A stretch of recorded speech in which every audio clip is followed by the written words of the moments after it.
Father, once again, we thank you for this time that we can be together dito po sa aming meeting place. Thank you for the presence of each one. And this time, Panginoon, we pray first of all for Brother Kenu. May be the one to strengthen him, especially po sa kanyang health. Nawa po, Panginoon, ay bigyan mo ng katalinuhan ang mga doktor na titingin sa kanya later on sa ER. Nasa ganun po ay mabigyan po siya ng agad-agad na lunas sa kanya pong nararamdamang sakit. So oras na ito, tulungan mo po siya, Panginoon. Ganun din po sa bawat sa amin na may mga karamdaman na give us the strength to recover, dear God. But also this time, we pray that you prepare our hearts and minds as we continue to worship you this morning. Your name be glorified sa lahat po ng aming gagawin. At ikaw po sana, Panginoon, ang mag-lead sa amin sa pamagitan po ng Holy Spirit. Salamat po, Panginoon, sa iyong patnubay at gabay sa amin. And also pray in the name of the Lord Jesus Christ. Amen. Remain standing, please. Now in answer for us.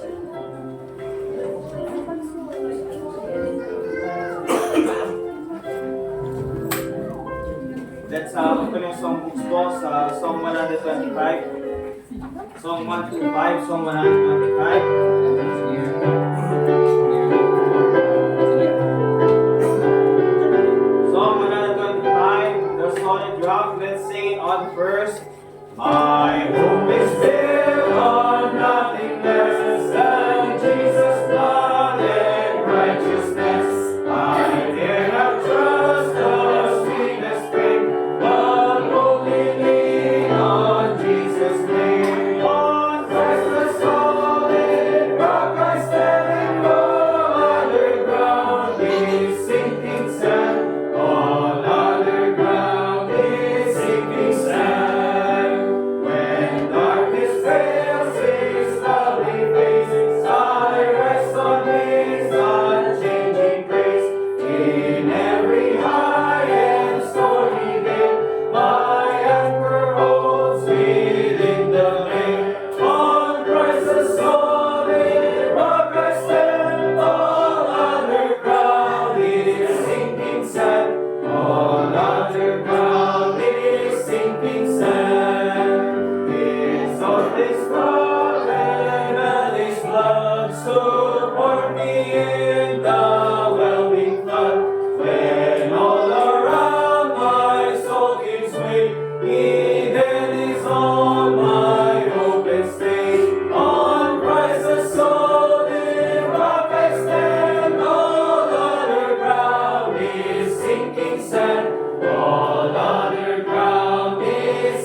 Song number 124. Sing. Song 124. God will take care of you. Be not dismayed or whatever betide. Let's sing it on the first. Be not dismayed whatever betide. God will take care of you. Beneath His wings of love abide. God will take care of you. God will take care of you through every day or all the way. He will take care of you. God will take care of you through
will take care of you. The hearing one upon his breast, God will take care of you. God will take care of you through every day or all the way. He will take care of you. God will take care of you. Thank you, Brother Dustin. At ayun na, pumunta na si Brother Ken. Buti na lang meron si Sister Joni. At sinamahan mo na si Ken. Dadako tayo sa mga announcements natin, mga kapatid. Again, mga immediate announcements lang naman natin. This coming first Sunday ng September, last Sunday ng September, September 28, ay guest speaker natin is si Pastor John Paligon, galing sa John. And then, meron pa, okay? October 12 ng hapon, afternoon service, is si missionary Joseph Rivera doon sa Cambodia. Alright, so yun po yung mga missionaries na magiging speaker natin for the following or for the upcoming Sundays. Okay? Also, this coming Sunday 21 ay good din naman, mga kapatid, yung magiging men's and ladies fellowship natin in the afternoon. Alright? So yun lang naman po yung mga immediate announcements. Again, continue to add in prayer si Brother Ken doon sa mga magiging results.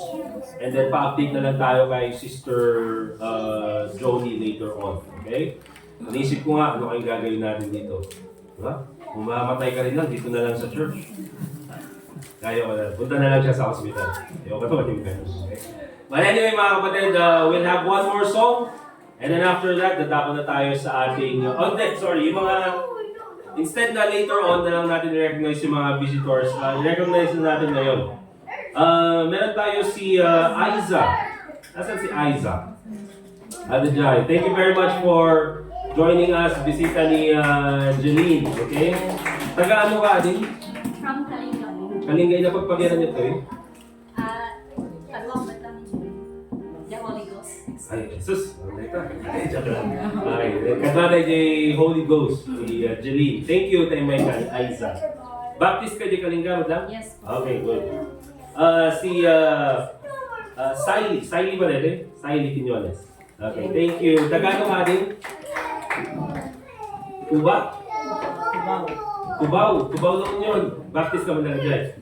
Okay, thank you na naka-attend ka dito. Alright? And meron din tayo si Glenn doon. From Manila.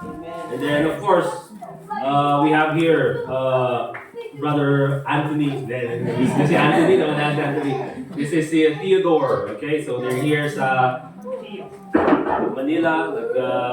Soul winning sila. Hindi yan si Charlie Kirk, mga kapatid. Don't go sitting outside. Just stay here inside. Well, thank you for being with us this morning. Si RJ sana yung Charlie Kirk kasi medyo kamukhaan. Charlie Pork na lang, Charlie Pork. Okay, but anyway, mga kapatid, we'll go ahead doon sa ating service. We'll have one more song. And then after that, dadako na tayo sa preaching. Brother Dustin.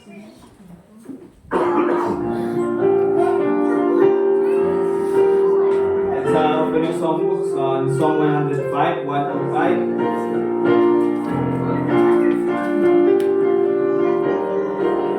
Who can cheer the heart like Jesus? Let's sing it on the first.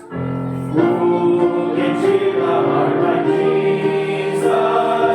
By His presence all divine, true and tender, pure and precious. Oh, how blessed to call Him mine. All that thrills my soul is Jesus. He is more than life to me.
Jesus, He is more than life to me. And the fairest of 10,000 in my blessed Lord I see.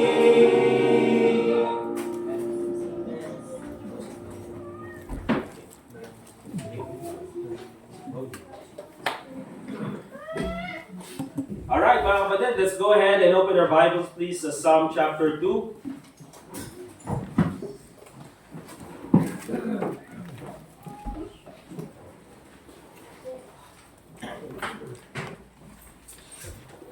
Psalm chapter 2.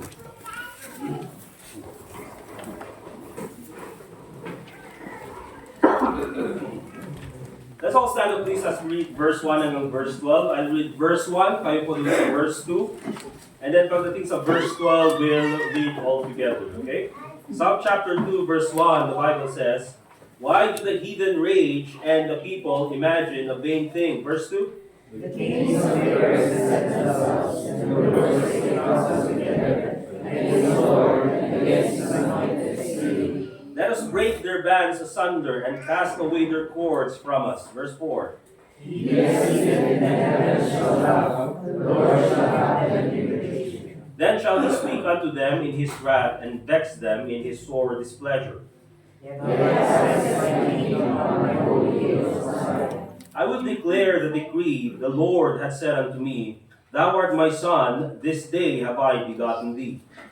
As for me, I shall be defeated for thy righteousness, and as for our spirit for thy exaltation. Thou shalt break them with a rod of iron, thou shalt dash them in pieces like a potter's vessel. Be wise now, therefore, O ye kings, be instructed in judges' spirit. Serve the Lord with fear and rejoice with trembling. Altogether, kiss the Son, lest he be angry and he perish from the way, when his wrath is kindled but a little. Blessed are all they that put their trust in him. Let us pray. Dear God, Heavenly Father, once again this time we ask for your Holy Spirit, Panginoon, na siya po sana ang magturo sa amin this morning. Lord, help us have a biblical worldview of the things that are happening right now dito sa aming lugar. And of course, sa mga nangyayari po sa labas ng aming bansa. I pray, Lord, na ikaw po sana ang pagbigay sa amin, galing po sa iyong salita ng tamang kaisipan so that we'll be able to navigate all through these things with faith and with courage from your word. So, Panginoon, bigyan mo po ako ng sapat na kaalaman, sapat na karunungan, Panginoon, at ganoon din po, Lord, please give me the strength to preach your word to your people this morning. We also pray in the name of the Lord Jesus Christ. Amen. Amen. All right, let's go to our message, mga kapatid. Our message this morning is a biblical worldview in dark times. A biblical worldview in dark times. In modern times, sabihin natin, but in dark times. Okay? So, ang mundo po natin, mga kapatid, as we see nowadays, it's filled with chaos. And of course, we know the underlying sickness of all these things that are happening around us, mga kapatid. The bottom line is sin. Okay? The bottom line is evil. We see, mga kapatid, yung mga nangyayari sa labas ng bansa, political assassination. Alright? Isang Christian man who was just trying to voice out the truth from the Word of God, or sabihin natin at the least his opinion, but get assassinated because of it, mga kapatid. That is such a, sabihin natin a sneak peek of what is to come sa mga Kristiyano. Because there will come a time, mga kapatid, that preaching the Word of God, as we know the truth, mga kapatid, will be offensive to others. And because of us voicing the truth, at the least, mga kapatid, sabihin natin yung mga opinions na alam natin, people will get offended and turn to violence because of it. Nakita natin, mga kapatid, ang daming, not only that, that's a tragedy in itself. Pero titignan nyo the wars that are happening around the world. Okay, of course, there are so many wars happening around the world, mga kapatid. But of course, ang sensationalized nowadays is yung Gaza, and of course, doon sa Ukraine. But just judging by all of these things that are happening, mga kapatid, napakaraming young people who are dying because of the greed of grown men. Because of the greed of men. Protests nangyayari sa Indonesia. Nakita natin. Sa Nepal. Yung mga nangyayaring protesta sa gobyerno, resorting sometimes to violence. By the way, mga kapatid, wala pong dadalo sa inyo sa September 21. Amen. Okay? Huwag kayong sasama, tara sa luneta. Right. Anong gagawin nyo dun? Diba? Gusto natin ang pagbabago sa bayan natin. That's not how we change the world, mga kapatid. Amen. And also, mga kapatid, dito sa lugar natin, corruptions in government, katulad dito po sa Pilipinas, ay pambihirang flood control yan, di ba? Pinitch ko na noon, i-bleach ko na naman ngayon. But why are all these things happening?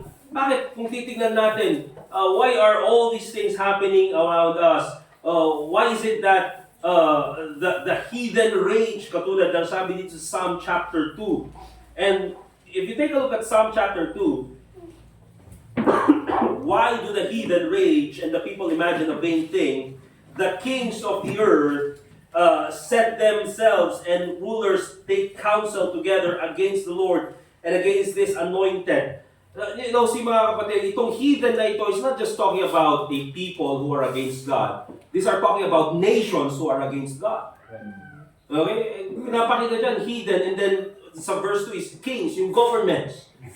And we see here, mga kapatid, that all of these things that are happening around us, again, these are just symptoms of an underlying sickness, which is the problem of sin. Right. Okay? And so, the Bible gives us a worldview. Pag sinabi mo nating worldview, this is a way of seeing things through a different perspective. Because again, if you take a look at things right now in a normal perspective, in a Filipino perspective, ano sasabihin? Pag Filipino perspective, makikita mo yung nangyayari sa labas ng bansa, and then sa loob ng bansa. Ano isipin mo? Pambira, ganyan talaga yung sa Pilipinas. Wala nang pag-asa. Diba? Wala nang pag-asa yung sa Pilipinas. Now, if you take a look at it, mga kapatid, hindi sabihin na natin, in a worldly perspective, most people, in a worldly perspective, will resort to violence. Ay, nandiyan yung protesta, o sunugin natin yung lugar na ito, sunugin natin itong parliament, sunugin natin Malacanang, sunugin natin yung mga, because they're looking at it in a worldly perspective. That's their worldview. As if, yung pag-asa ng kanilang bansa is on the people.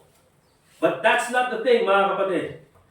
You see, in Psalm 2, it gives us a worldview where it shows us where this world, itong society natin is headed. And it's very important na makita natin right now, one of the worldviews na gusto kong ipakita sa inyo, that even though all these things are happening, God is still in control. Amen? Amen. Hindi po nagpapanik ang Panginoon sa langit na parang hindi niya alam yung nangyayari. As if, pambira, ba't nagkakagulo doon sa mundong ibabaw? Hindi po, mga kapatid.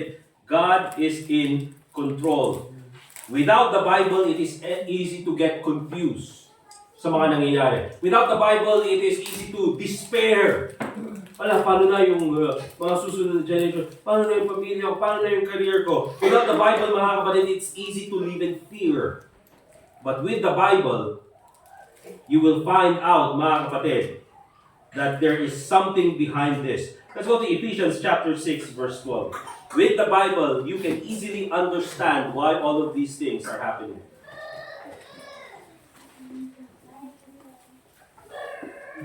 Ephesians chapter 6 and verse 12, the Bible says, "For we wrestle not against flesh and blood." Okay? Ang kalaban po dito, mga kapatid,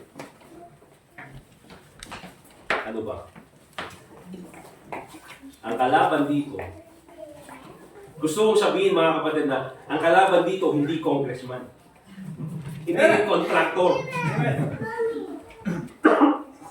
Kasi pag sinabi natin, ang kalaban dito, mga kapatid, is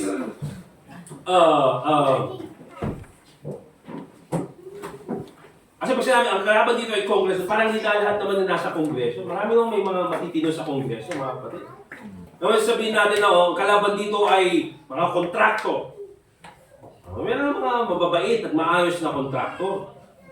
Di ba?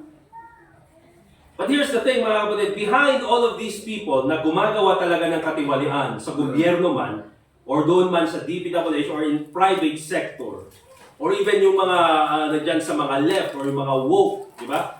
Behind all of these things, mga kapatid, is the devil. Right. Amen. And sabi dyan sa Ephesians chapter 6 verse 12, for we wrestle not against flesh and blood. That's why hindi po tayo pupunta sa September 21 o kami ay, sasama sa protesta. Bigyan niyo yung mga address ng mga congressman, bigyan niyo yung mga address ng mga contractor at susunugin na, anong gagawin niyo? You're going to commit murder?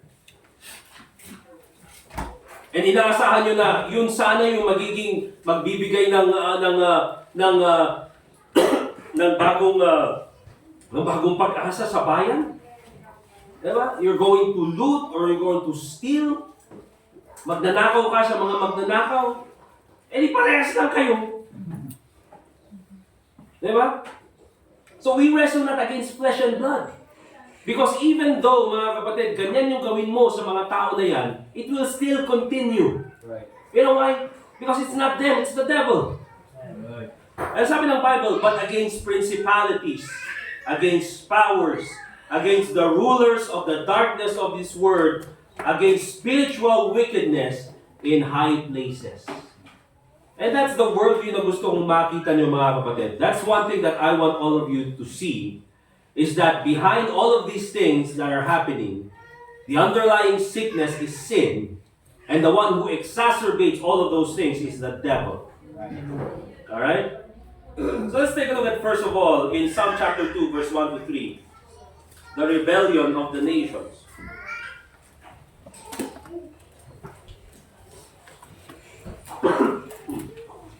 Why do the heathen rage? And the people imagine a vain thing. You see? Ito yung nakita ni David under the inspiration of the Holy Spirit. He looks at the world. He looks at the rulers of the world and sees rebellion against God. See, nandyan yung the nations rage, the heathens rage. There's wars. There's uprising. There's corruption. And the people imagine a vain thing. Okay? Yung mga meaningless things. And then, look at sa verse 2, the kings of the earth, the rulers themselves. Kung titignan po natin they set themselves, sabi ng Bible, against God. They are determined to reject God's authority.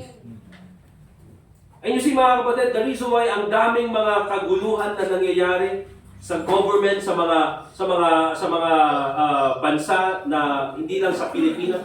By the way mga kapatid, akala nyo magulo ang Pilipinas? Diba? Try looking at Myanmar. Try looking at Bangladesh. Try looking at these countries, mga kapatid, who always reject the gospel. You see? Try looking at these other countries, mga kapatid, na wala sa kanila ang salita ng Diyos. Eh sabihin natin, yes, magulo ang Pilipinas, but at least we have the guidance of the scriptures. Di ba?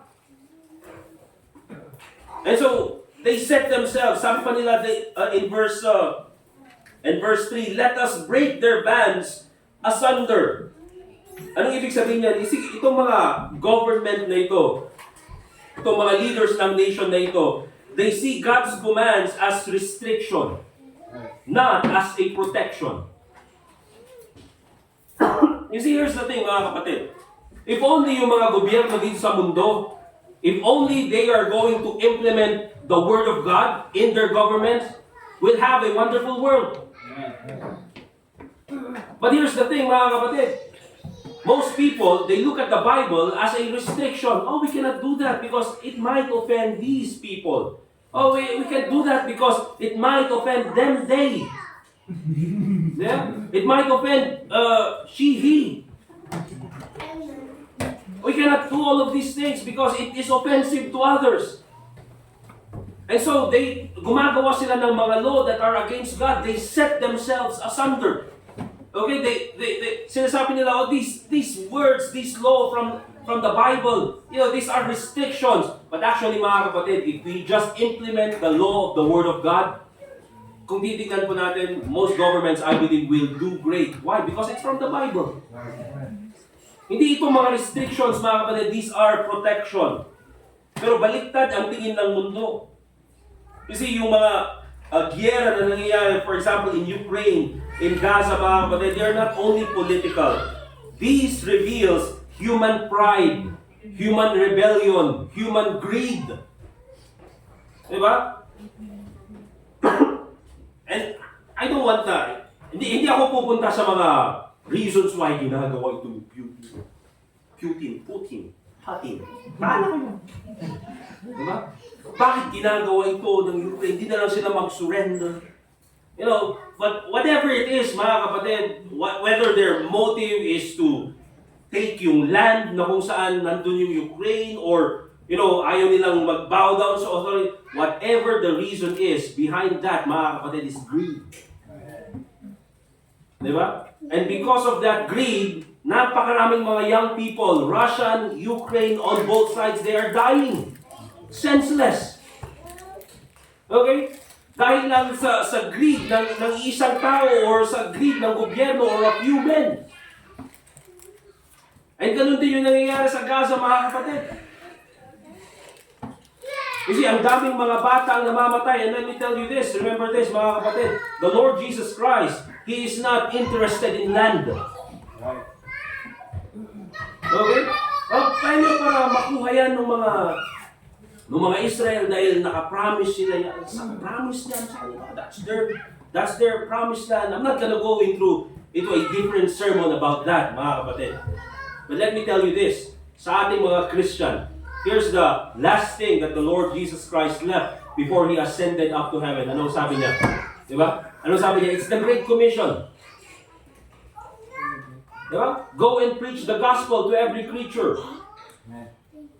Kasi hindi po interested ang Panginoon sa lupa na kinatitirikan. Hindi, God is interested, the Lord Jesus Christ is interested in the souls of men.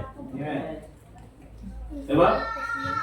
But why would other people take such of those things? It's because of greed. For example, the assassination ni Charlie Kirk shows that men would rather choose violence over truth. Anong pinapakita niyan, mga kapatid? They would rather choose violence over truth. Kahit na ito yung katotohanan, logically speaking, scientifically speaking, di ba? Biblically speaking, but because nakaka-offend sa amin yan, we don't want to converse with you, we don't want to speak with you, we would rather kill you. Corruption sa Pilipinas, mga kapatid, again, this is just a mirror. Okay? Rulers, mga nasa gobyerno, casting of God's moral courts. Bakit? Again, because of greed. Kaya pala, mga kapatid, di ba, ang daming mga tao, pagdating sa eleksyon, hindi nila maiwan yung office doon sa Congress. Di ba? Tapos na yung term ko, naka 3 terms na ako. Yung asawa ko naman. Bakit, mga kapatid? Ang lakas pala ng racket nila doon. Right. Ang laki pala ng racket. Di ba? At habang itong mga tao na ito nagpapakasasa sa mga taxes na nakokolekta ng bayan, at nagkakaroon sila ng mga milyones, and then yung mga tao na nagtatrabaho ng maayos, binabaha, hindi makasakay sa bus, kawawang naghihintay, basang-basa, mga estudyante, mga kapatid. Tapos yung iba, delay pa yung sweldo. Ayun sila, ang saya-saya nila, mga kapatid. But bakit ganyan? Again, the underlying sickness there, mga kapatid, is sin, it's greed. Right. You see, yung mga protesta sa Nepal, sa Indonesia, and probably the one coming September 21, pinapakita lang yan, mga kapatid, is itong tao na create ng Panginoon, he's trying to solve things on his own without God. Right.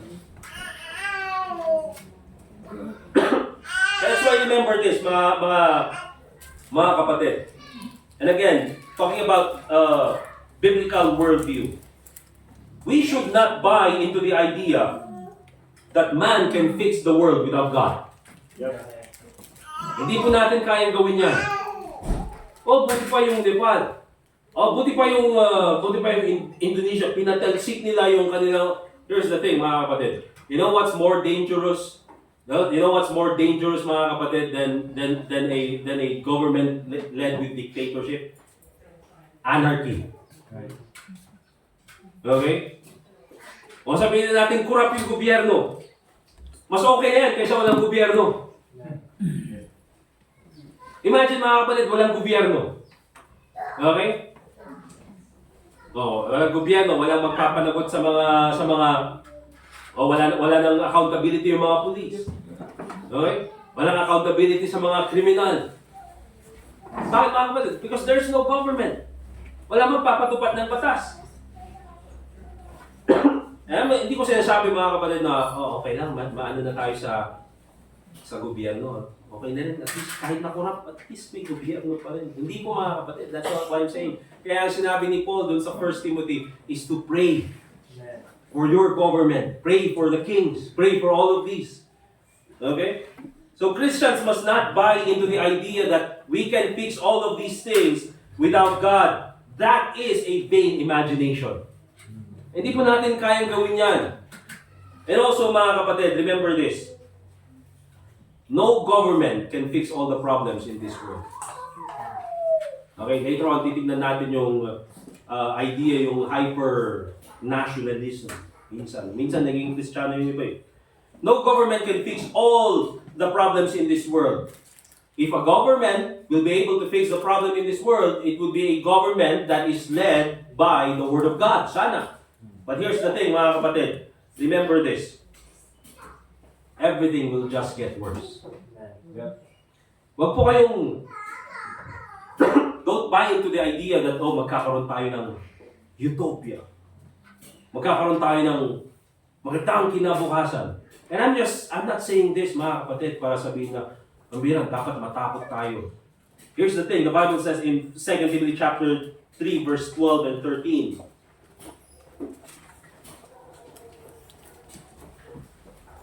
And all that will live godly in Christ Jesus shall suffer persecution.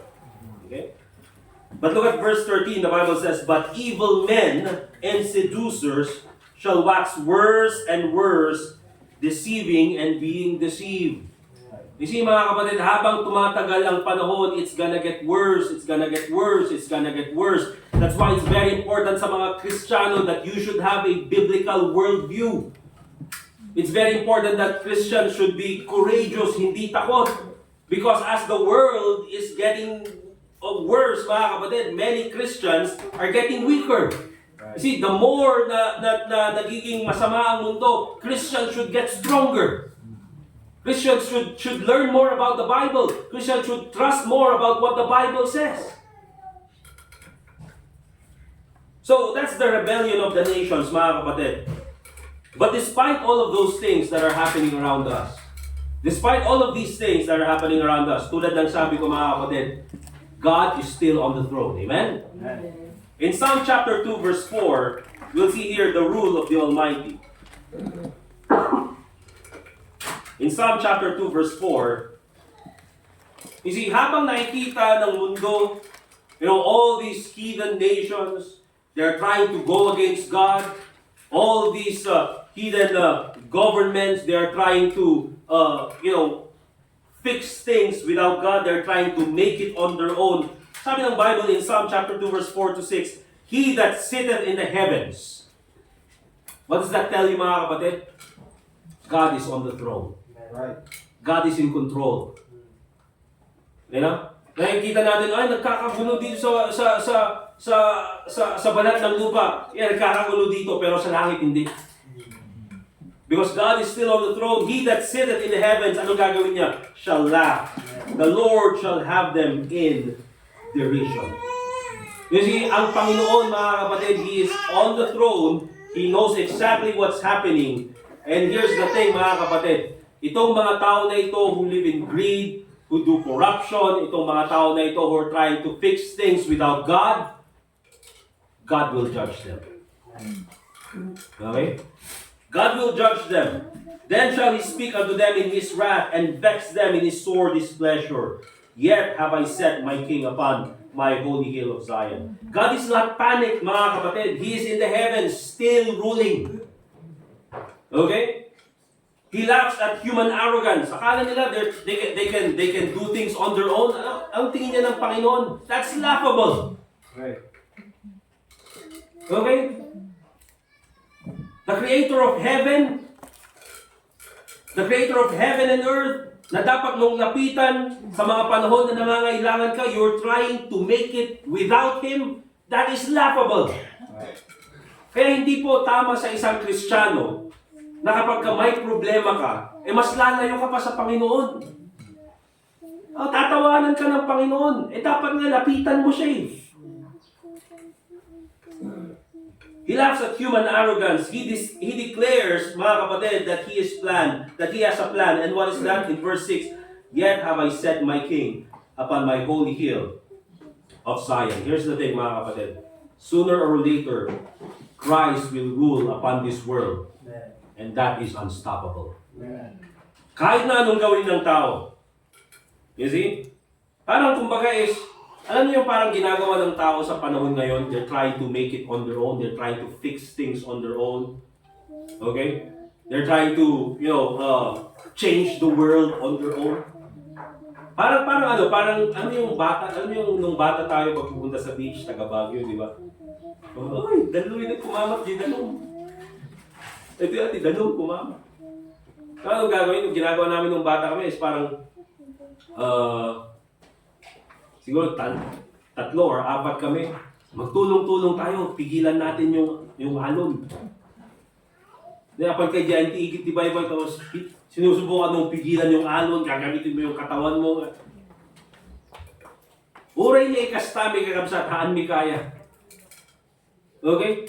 Parang ganun ang tao. They're trying to make it on their own without God.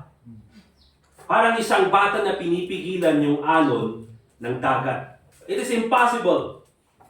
Okay? So, anong gusto kong makita natin dito, mga kapatid? Tayo mga Kristiyano, even though ganito yung nangyayari dito sa mundong ibabaw, kung nasaan tayo, we still need to rest in God's sovereignty. Kailangan magtiwala pa rin tayo na ang Panginoon, alam niya yung kanyang ginagawa. Hindi man natin maintindihan, we don't know what's happening around us, mga kapatid, na tinitignan natin, bakit ang gulo, bakit itong nangyayari. But remember, God is not panicking in heaven. Alam niya yung nangyayari, He sits on the throne. Okay, do not fear when governments collapse or leaders fail. Huwag kayong matakot. You know why? Because God is still ruling in heaven. Eh sabi na, paano na lang tayo mga Kristiyano? Do you think God will not take care of His children? Do you think God will not take care of His children? For the past years, mga kapatid, for the past years wherein corruption has been eating through the Philippines, had God not taken care of you? Inalagaan ka naman ng Panginoon. With or without the government, God will take care of you. Remember that God is still on His throne. Our Heavenly Father will take care of His children. Remember that. Amen? Let's go to Matthew chapter 2, verse 24. And in verse 6. Matthew chapter 24.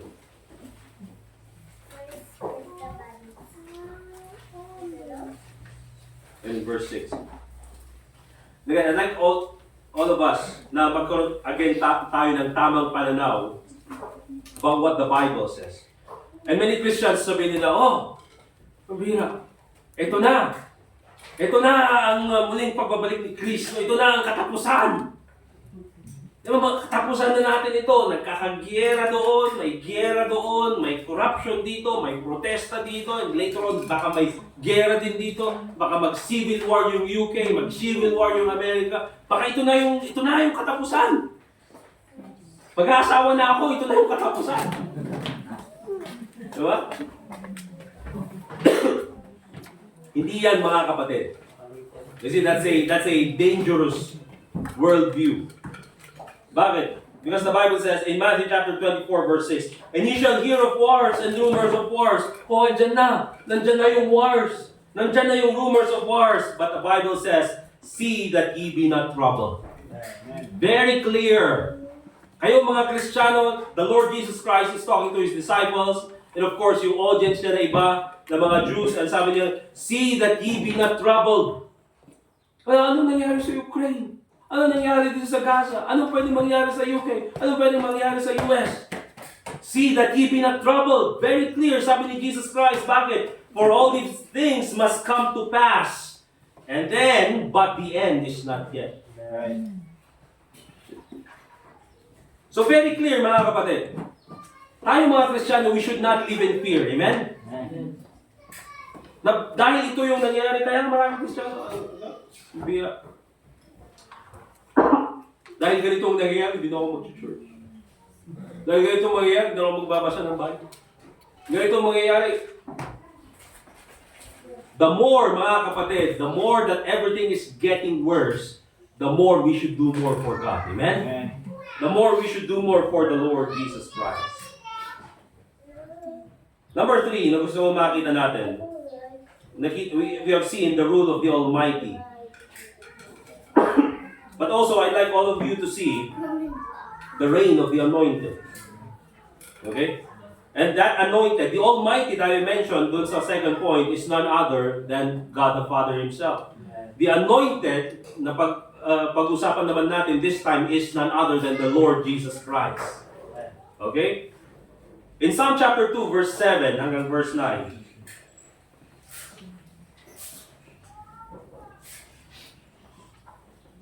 the Bible says, I will declare the decree.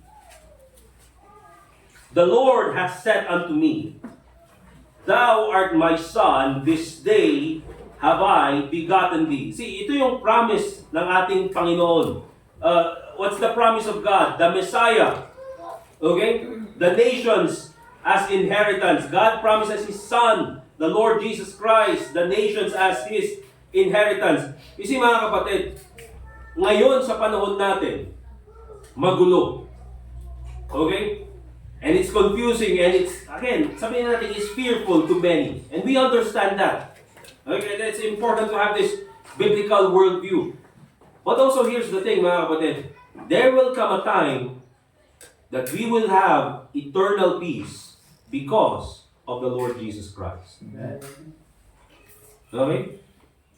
With the Lord Jesus Christ reigning over all the world, then magkakaroon tayo ng peace, magkakaroon tayo ng prosperity. All the things na gusto ng tao sana sa gobyerno, ibibigay ng ating Panginoong Jesucristo. Christ will ultimately rule with justice. Diba? Akala natin sa panahon ngayon, pambira, ang dami namang, wow, may Senate hearing, may hearing sa Congress. Maniwala na lang tayo mga kapatid pag may makukulong. Diba? Maniwala na lang tayo mga kapatid kung may mapapanagot. Alright? Because at this time mga kapatid, it's as if parang, ano yung parang reality show? Okay? Parang may script, tapos may bias itong senador na ito, itong kabilang senador naman, meron siyang sariling bias, meron siyang sariling agenda. And so here's the thing mga kapatid, and even though kung titignan po natin, balikan nyo dun sa mga nakaraan. Ang daming mga whistleblower nun. Naalala nyo ba si Jun Losada? O, hindi nyo ba kilala? Whistleblower yun mga kapatid. Ang dami yung mga pinangalan ng politiko. Sinong nakulong? Siya lang. O, yung tita nyo, si Janet. Janet Napoles. Diba? Ang dami naman yung pinangalanan na. Mga matataas na politiko, nasa Senate, diba, nasa Congress. Ang dami pinangalanan. May nakulong ba? Wala. Si Janet lang. O sa panahon natin ngayon, ang daming pinapangalanan. Ang daming meron pala nakulong dati. Si J. At saka si R. RJ. J. R. Diba? Baka senador yun.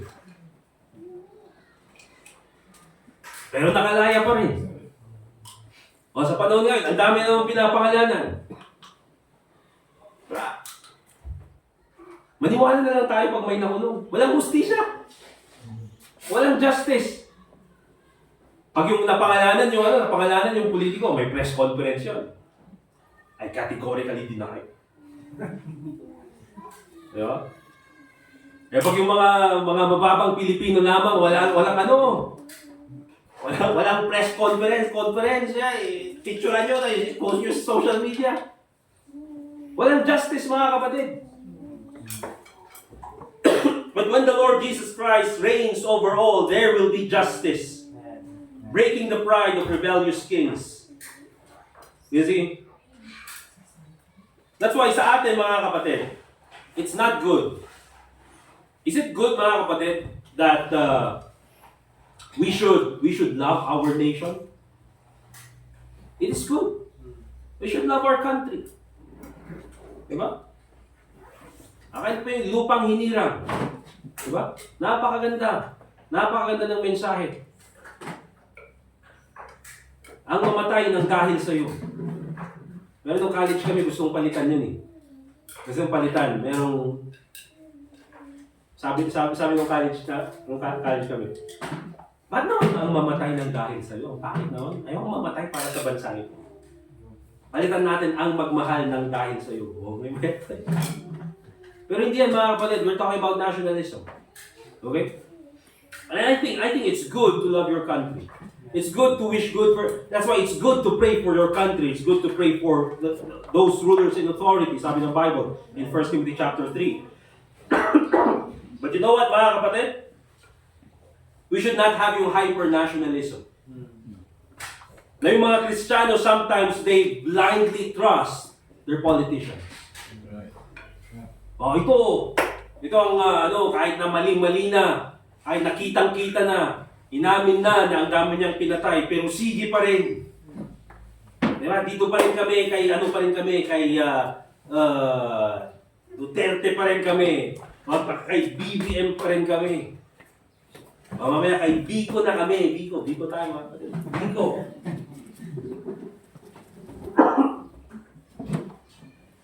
You see, hyper-nationalism, yung blind trust in politicians. Here's the thing, mga kapatid. That just shows a weak worldview. Bakit? Because you're trusting in man to solve spiritual problems. Kaya sabi ng Bible, it's better to trust in the Lord than to put confidence in man. It's better to trust in the Lord than to put confidence in princes. Princes. Yung mga people who are in authority. It's a weak worldview, mga kapatid. You know why? Christ, not governments, hold the future.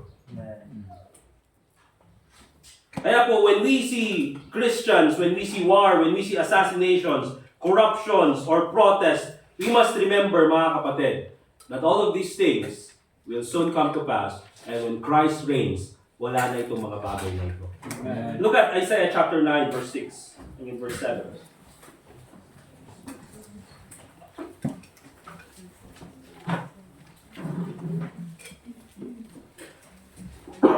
Isaiah chapter 9, and in verse 6 and in verse 7. The Bible says, and again, very important po itong verses na ito, even to understand the Lord Jesus Christ. Isaiah chapter 9, verse 6 and verse 7, the Bible says, for unto us a child is born, unto us a son is given. Now that first phrase, mga kapatid, that is the first coming of the Lord Jesus Christ. That was 2,000 years ago na ginawa ng ating Panginoong Jesucristo. For unto us a son is born, unto us a child is born, unto us a son is given. And then colon, and the government shall be upon his shoulders. You see, remember mga kapatid, when the Lord Jesus Christ came here, the government was not upon the shoulder of the Lord Jesus Christ. The government crucified the Lord Jesus Christ. Okay? That's why yung mga Jews, they don't believe Jesus Christ is the Messiah. Bakit? How can the Messiah be crucified by the government? When the Bible says, the government shall be upon his shoulders. Because they do not understand what the Scripture says. You see mga kapatid, for unto us a child is born, unto us a son is given. That happened 2,000 years ago. And the government shall be upon his shoulders. That's the second coming of the Lord Jesus Christ. Amen. Because the Lord Jesus Christ, sa kanyang pagbabalik, that is when the government shall be upon His shoulders. And His name shall be called Wonderful. Diba? Since the government is upon the shoulders of the Lord Jesus Christ, and He is called Wonderful, mga kapatid, that will be a time of awesomeness. Wonderful nga eh. Diba? Counselor, the mighty God, the everlasting Father, and ito pa, the Prince of Peace. There can only be peace with the Lord Jesus Christ. Not with Trump, not with BBM, not with Duterte, at hindi rin kay Vico. Remember that, mga kapatid. There can only be peace with the Lord Jesus Christ. Of the increase of His government and peace, there shall be no end upon the throne of David and upon His kingdom, to order it and to establish it with judgment and with justice from henceforth, even forever. And you know what, mga kapatid? The zeal of the Lord of hosts will perform this. Lahat po ng yan ay mangyayari dahil po sa ating Panginoon. That is the reign of the Anointed. Kaya, when we take a look at everything that's happening right now, mga kapatid, we understand these things are going to happen. But later on, Christ will destroy all of these. And so, what's our responsibility? Ano kailangan natin gawin? Hintayin na lang na mangyari itong mga bagay na ito. What's the responsibility of all? That's the last thing na titignan po natin. Psalm chapter 2, verse 10 to 12. Psalm chapter 2, verse 10 to 12. Ang sabi ng Bible, be wise now, therefore, O ye kings. Kung meron mang wisdom na naiiwan sa inyo, kung meron mang kaalaman na naiiwan sa inyo, here is what you should do. Be wise now, sabi ng Bible. Therefore, O ye kings, be instructed, ye judges of the earth. The Bible says, serve the Lord with fear and rejoice with trembling. Kiss the Son, lest he be angry, and he perish from the way when his wrath is kindled but a little. Blessed are all they that put their trust in Him. You see, mga kapatid, ang binabanggit dito ng Panginoon, God Himself is calling all the rulers to humility and obedience. You see, kung meron bang wisdom, itong mga rulers ng mundo natin, kung meron man silang naiiwan na wisdom, the best thing that they can do, mga kapatid, is to submit to the authority of the Lord Jesus Christ. Right. The best thing that they can do is to follow what the Word of God says. If they truly want, mga kapatid, na baguhin yung gobyerno or magbigay ng prosperity sa kanilang bansa, if they truly want to do that, mga kapatid, then they should obey what the Lord Jesus Christ says. They should obey what the Word of God says. And makikita po natin through history, mga kapatid, that there are many nations who believed in God, who are established in the Word of God, and because of that, God blessed them. Hindi ba, mga kapatid? Kahit nga po yung United States, kahit nga po yung US, napakaganda nung kanilang simula. Bakit? Kasi dyan sila nagsimula. Di ba? Establish sa salita ng Diyos. Pero ano ngayon? Ano nangyayari sa bansa? Nagkakagulo. Because later on, habang tumatagal ang panahon, they are drifting further from God. Kasi bakit dun sa US may mga ganong kaisipan na they would rather resort to violence? That they would divide all of these things that are happening around them. If you read and yun nga yung sabi ng Bible, di ba? Lahat ng mga nations who drift away from God, they are prone to destruction. And so if you take a look at the United States right now and ginagaya ng Pilipinas, nandyan yung Philippines, because kung meron mang ginagaya ang Pilipinas, it's the US. Okay? And mas mabilis ngayon because of social media. And so here's the thing, mga kapatid. In the Bible, there are so many things that God has put a distinction on. Because God is a God of order. God is not a God of confusion, sabi ng Bible. So in order for us to have order, there must be distinction. If you read yung first books ng Bible, from Genesis hanggang Deuteronomy, there's a distinction between man and woman. Between male and female. There's a distinction, mga kapatid, between holiness and unholiness, ungodliness. There's a distinction between uncleanliness and cleanliness. There's a distinction about all of these things. Pero anong ginagawa ng mundo, anong ginagawa ng US, mga kapatid, they are destroying that division. That's why ngayon hindi mo na alam, male, female, hindi ko alam. Ayaw nilang magkaroon ng distinction. So, I am born na male, but I would like to identify as this. There's no more distinction between animal and man. There's no distinction between adult and infant. And so, what does that create, mga kapatid? It creates confusion. And so, what's happening right now, doon sa America and happening around the world, especially doon sa West, na pumupunta dito sa atin, mga kapatid, what's happening right now is that people are destroying the distinction that God has created. And that results in a chaotic nation. Maayos naman sana eh. Di ba? Maayos naman sana. There should be a distinction. But if you remove that distinction, you no longer know what is right and what is wrong.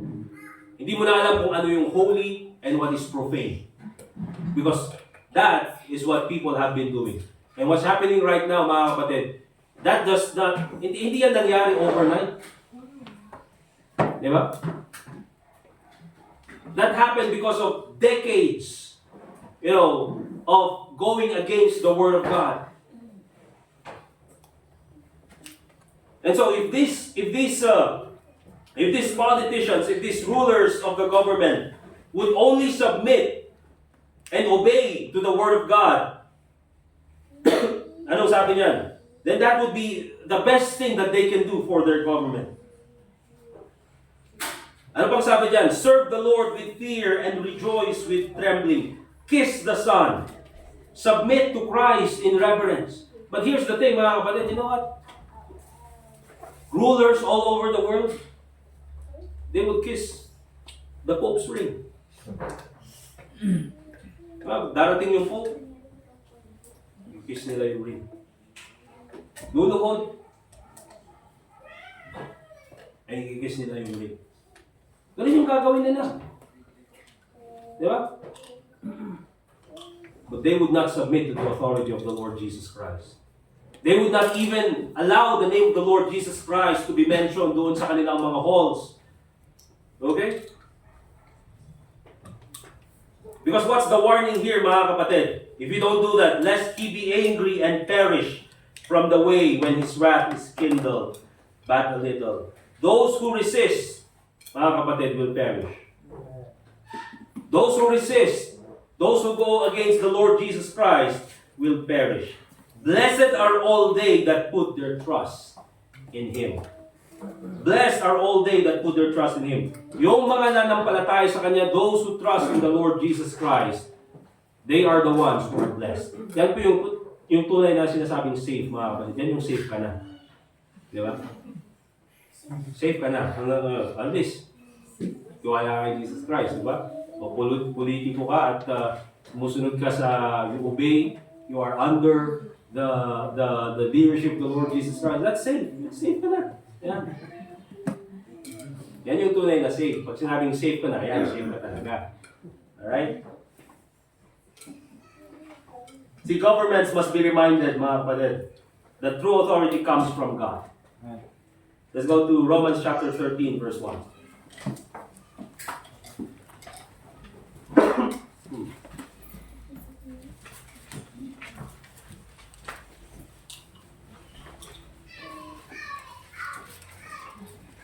You see, mga kapatid, akala ng mga tao sa gobyerno, they are the ultimate authority. And sometimes they would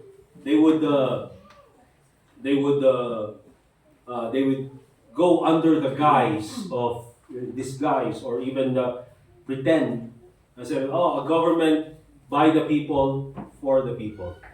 Here's the thing, mga kapatid, even in government, it is not the president or the king who is ruling. It should not even be the people who are ruling. It should be Christ who is ruling. Amen. Because sabi ng Romans chapter 13 verse 1, let every soul, including those who are in government, let every soul be subject unto the higher powers. Okay, yung mga tao sa authority. But here's the thing. For there is no power but of God. The powers that be are ordained of God.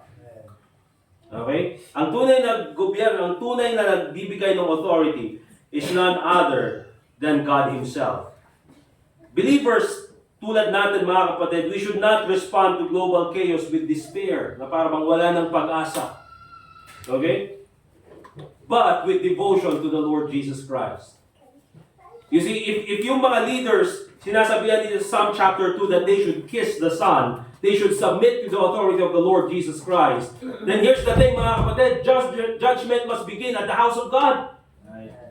We cannot expect, sasabihin natin na, oh, sana mabago ang Pilipinas, sana mabago ang katayuan ng ating mundo, but we don't even change the way we are inside the church. If there's going to be a change, it should change first sa mga tao ng Diyos. It should start with every believer, with every Christian. Then saka natin sabihin na sana mabago din doon sa labas. But it should start within the church, mga kapatid. What's the Christian response? Here's the thing, mga kapatid. What's the Christian response? What should be the Christian response? See, great persecution had always come to Christians. Remember that. Okay? Yeah, all that live God in Christ Jesus shall suffer persecution. Marami pong na-persecute. Later on this afternoon, I will speak about the murder of Stephen. Okay? Yung nangyari kay Charlie Kirk, assassination. Same thing, nangyari kay Stephen. Okay? But here's the thing, mga kapatid. Even po, sa beginning ng church, at even sa panahon natin, Christians have always been persecuted. Right. And if you think, sinasabi mo na, no, wala namang persecution sa akin, wala namang persecution sa akin. The Bible says, yeah, all that live godly in Christ Jesus shall suffer persecution. If the devil does not persecute you, probably you're walking side by side with him. But those who live godly in Christ Jesus, the Bible says, they are suffering persecution. But how do we respond? Ganito yung ginawa kay Charlie Kirk, or ganito yung ginawa sa mga ibang Kristiyano. Yes, mga kapatid, Christians have been persecuted, but they continued in the faith. Nagpatuloy sila sa pananampalataya. Look at Hebrews chapter 10, verse 25.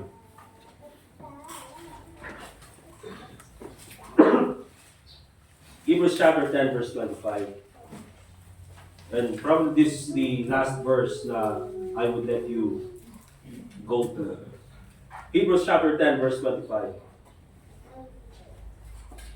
The Bible says, not forsaking the assembling of ourselves together, as the manner of some is. Yes, we are persecuted, mga kapatid. There's a great persecution towards Christians. But that does not mean that we stop going to church. Amen? Yes, may corruption, nagkakagulo sa labas, but that does not mean that we stop going to church. Whether there's a government or not, we should still continue to go to church. Bakit? The Bible says, as the manner of some is, but exhorting one another, and so much the more, as ye see the day approaching. Everything gets worse and worse, hanggang sa bumalik ang ating Panginoong Jesucristo. But as we see the day approaching and everything is getting worse and worse, then we should do more for the Lord Jesus Christ, especially sa ating church attendance. Amen? Hindi natin pwedeng sabihin na, ang gulo na sa mundo, hindi na ako mag-church. Baliktad, magulo ang mundo. That's why you should come to church. Amen. And so, a biblical worldview in modern times, di ba? They continued in the faith, they continued in holiness, they continued in prayer, and of course, they continued in spreading the gospel. Hindi po nagtapos yan. And so, a biblical worldview in modern times, anong ibig sabihin nito? What does this mean for us? We have to recognize, mga kapatid, that all the things that are happening around us, wars, corruptions, assassinations, tulad ng sabi ko, mga kapatid, these are the results of rejecting God. Diba? Ayaw nila ang Diyos. That's why they resort to to these kinds of things. We have to rest in the rule of God. Ang Panginoon po is not panicking. He laughs at human pride and He remains in control. Remember mga kapatid, that we also have this responsibility. Submit to Christ, trust in Him, and live as light in the dark. Amen? Hindi po makikilala ng mundong ito si Jesus Christ kung hindi po tayo magniningning bilang ilaw dito sa ating lugar. Katulad nung binasa natin kanina in John chapter 1, talking about John the Baptist, he was not that light, but was sent to bear witness of that light. You see mga kapatid, this world is a dark place. This world, mga kapatid, the God of this world is wreaking havoc dito po sa ating bansa, dito sa mundong ibabaw. But we can bear witness of the light of the Lord Jesus Christ. We can point to the Lord Jesus Christ, to those people who are living in darkness, na kung sawang-sawa na kayo sa kadiliman, kilala ko ang nagdadala ng ilaw, that is none other than the Lord Jesus Christ. Amen. John 16:33, last verse I'll be reading, that these things I have spoken unto you, that in me ye might have peace. In the world ye shall have tribulation, but be of good cheer. The Lord Jesus Christ says, I have overcome the world. If you have Christ, you have everything. Amen? Amen. Let us pray. Dear God, Heavenly Father, once again, we thank you for this time na kami po ay nakapakinig ng iyong salita. Panginoon, we thank you so much for your word that gives us comfort. Your word that puts our minds in the right place, puts our heart in the right perspective. So I pray, Lord, that you be the one to continue to bless each and every one of us as we continue on in our service this morning, as we continue to pray. Once again, dear God, your name be glorified sa lahat po ng aming gagawin. Ikaw po sana, Panginoon, ang patuloy po na maging gabay, hindi lang po ng aming church, pero nawa po, Panginoon, ng aming pong bansa. I pray, Lord, that you will raise up leaders in our government who will abide by what the Word says, who will bow down to your sovereignty, to your leadership. And I pray, Lord, Panginoon, na ikaw po sana magpatuloy na magbigay ng kapayapaan po sa puso't isipan ng bawat sa amin ngayong umaga nito. And as we continue, Panginoon, to pray, you'll be the one to bless this invitation as we pray for one another and as we pray, Lord, also for our families. And also pray in the name of Lord Jesus Christ. Let's continue to pray, mga kapatid. And again, kung ano man po ang pangungusap sa inyo ng Panginoon, you can come in front and pray. At kung hindi man po, pwede niyo pong ipanalangin ang bawat sa atin. Please don't forget po sa ating prayer si Brother Ken as he as ngayon ay nandun siya sa ER. So, let's continue to pray, mga kapatid.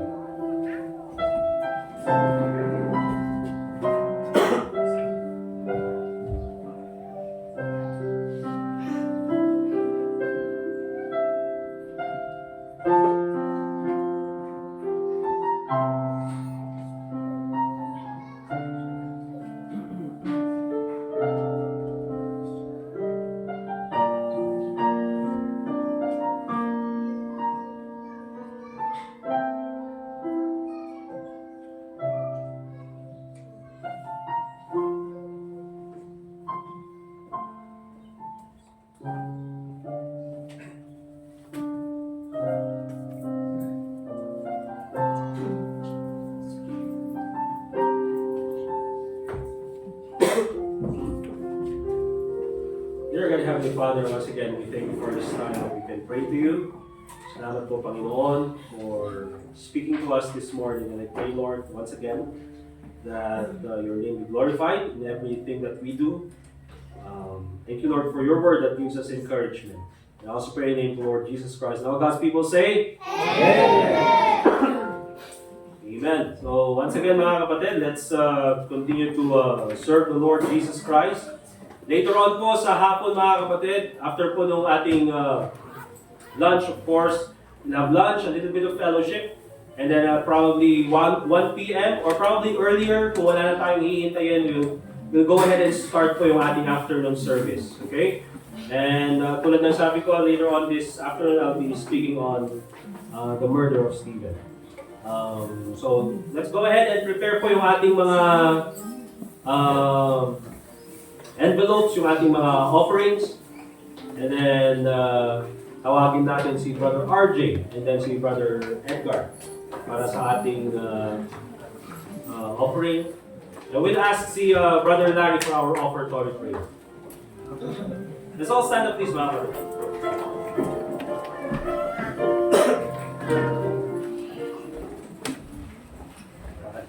Thank you, Diyos Ama, i-ayat mo, kinaimbag mo kada kami nga anak mo. Thank you, kada diti kakabsat, nga damot dito na, kakadi nga itutuloy mo, nga bindisyonan, titunggal may sa kada kami, ititrabaho, salunat, iskwilan na diti ubing, dan ti pamilya, bless them Lord. Bindisyon ang mat kami dating offering ng kami alaan mausap para iti pakadaytaya nagiting kami gawat ng kararakan ka tinagantak mo ni Jesus. Amen. Amen. Let's go ahead and give mga kapatid. Sige po.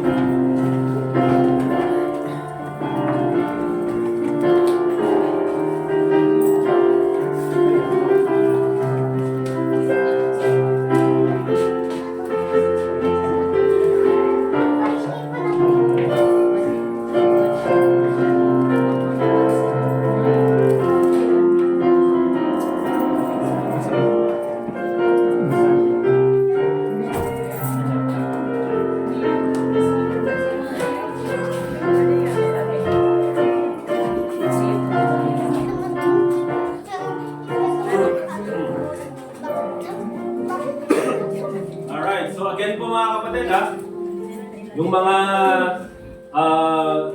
everyone ay invited po to stay for lunch. Pag po kayong isipin na, dito namin yung food, konti lang yung food. Walang huwag kayong mag-alala. Mga kapatid, bili tayo ng food. Okay. Bibili naman ng food, mayroong pwedeng bilhan dyan sa labas.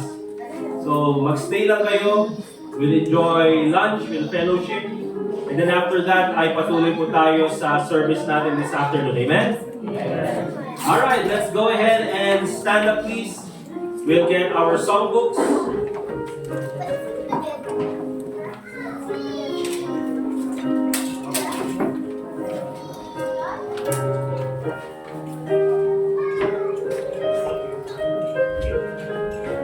Song number 105. And then for our closing prayer, we'll ask you, Brother Raymond, closing prayer. Ay, sorry, 110 pala, 110. Song number 110. All the way my Savior leads me. Alright, all together in the first stanza. All the way my Savior leads me, what have I to ask beside? Can I doubt His tender mercy, who through life has been my guide? Help me peace, divine and comfort, here by faith in Him to dwell. For I know whate'er befall me, Jesus doeth all things well. For I know whate'er befall me, Jesus doeth all things well. All the way my Savior leads me, cheers each winding path I tread, gives me grace for every trial, feeds me with the living bread. Though my weary steps may falter, and my soul athirst may be, gushing from the rock before me, lo, a spring of joy I see. Gushing from the rock before me, lo, a spring of joy I see. All the way my Savior leads me, oh, the fullness of His love, perfect rest to me is promised in my Father's house above. When my spirit loved immortal wings its flight to realms of day, this my song through endless ages, Jesus led me all the way. This my song through endless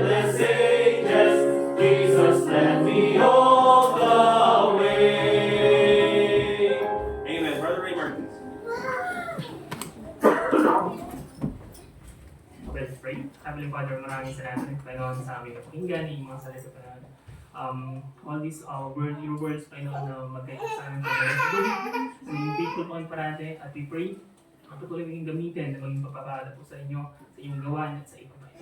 Gawin niyo the rest of the day. Maraming salamat ulit. In Jesus' name we pray. Amen. Amen. Thank you very much, mga kapatid. We're dismissed. That's fellowship. Shake hands to everyone. And then after that, we'll have lunch. And then have our service in the afternoon. Sige po.